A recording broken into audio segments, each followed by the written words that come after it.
Uttarakhand Additional Director General of Police V. Murugesan has given a statement on the Ankita Bhandari murder case.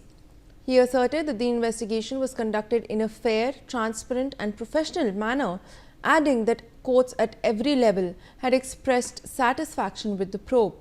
He, however, stressed that if any new facts emerge, appropriate and effective action will be taken.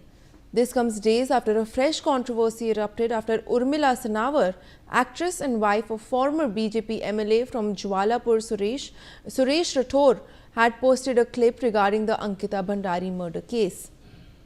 Shubham Kotnala joins us for more details. Shubham, जो ये Uttarakhand additional DGP का statement आया है Ankita Bhandari murder case के ऊपर, उसके बारे में हमें बताइए। और जो जिस वीडियो के बाद ये स्टेटमेंट आया है जो कि उर्मिला सनावर जी ने पोस्ट किया था, उसके बारे में भी हमारे दर्शकों को बताइए। जी, हम बात करें तो अंकिता भंडारी केस में लगातार ही कॉन्ट्रोवर्सी देखने को मिली है। एक और विपक्षी पार्टी इसमें संलिप्त थी, अब जो इसमें अन्य और लोग भी इसमें आने लगे हैं। अब हाल ही में हम बताएं तो उर्मिला सनावर जो एक एक्ट्रेस भी हैं और बीजेपी के पूर्व विधायक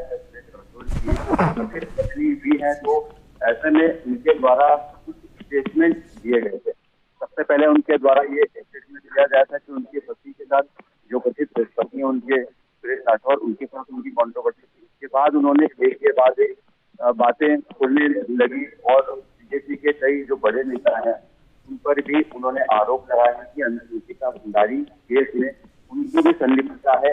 जैसे हम बात करें तो बीजेपी के प्रदेश अध्यक्ष महेंद्र भट्ट या फिर बीजेपी के जो उत्तराखंड प्रभारी है गौतम, उन पर भी उन्होंने आरोप लगाए हैं कि अंकिता भंडारी केस में ये भी मिले हुए थे। के बाद से लगातार राजनीति की गर्मा गई और क्योंकि कहीं ना कहीं बात ये आ रही थी कि आखिर क्या इन तथ्यों को छोड़ा गया, क्या पुलिस के द्वारा इन्वेस्टिगेशन किस तरह से की गई।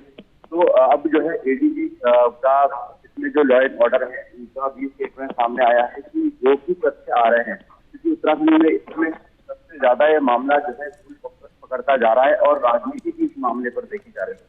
तो अब लॉ एंड ऑर्डर की एडीजी ने साफ तौर पर कहा है कि पूरे मामले पर शुरुआत से ही हम बात करें तो एसआईटी बिठा दी गई थी और एसआईटी भी वुमेन एसपी जो थी उनके अंडर सर्वेलेंस में एसआईटी काम कर रही थी। और अभी भी ऐसी कोई भी तथ्य अगर पुख्ता तथ्य किसी के पास है तो वो दे सकता है, लेकिन जो कॉन्ट्रोवर्सी है वो कॉन्ट्रोवर्सी को उन्होंने कहीं ना कहीं किनारा किया है और कहा है कि पुलिस के द्वारा जो पूरी इन्वेस्टिगेशन की जा रही है ट्रांसपेरेंट की तरीके से की जा रही है, हर पहलू की जांच जो है गहनता से इसमें की गई है और इसमें जो दोषी थे उन दोषियों को भी सजा इसलिए हो पाई क्योंकि पुलिस की इन्वेस्टिगेशन पुख्ता तरीके से की जा रही थी।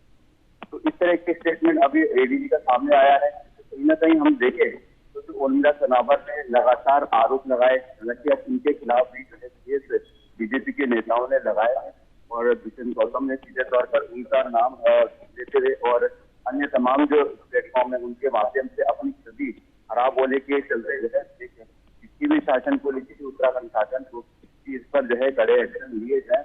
अब आगे किस तरह का इसमें माहौल रहता है ये देखने वाली बात है, लेकिन फिलहाल इस पूरे मामले पर विपक्ष जरूर जो है सरकार को घेर रहा है और क्योंकि मामला कहीं ना कहीं कॉन्ट्रोवर्सी होता जा रहा है, ऐसे में एडीजी की ओर से बयान आना कहीं ना कहीं इस बात को दर्शाता है कि अब जो है पुलिस महकमा भी इसमें जो है आगे अपनी बात बताने जा रहा है या फिर आगे जो उनकी कार्रवाई रही है केस में उसको बताने जा रहा है। साथ ही उन्होंने कहा है कि अगर कोई ऐसे तथ्य किसी के पास है जो कि वास्तव में वास्तविकता में वो एग्जिस्ट करते हैं तो निश्चित तौर पर उसको शामिल किया जा सकता है। लेकिन फिलहाल इस तरह की बातें सीधे तौर पर उन्होंने इस तरह की बातों से इनकार किया है कि जो भी इस तरह की बातें कही जा रही है देखी जा रही है वो पूरी तौर पर स्पष्ट है या पूरी तौर पर पुख्ता है।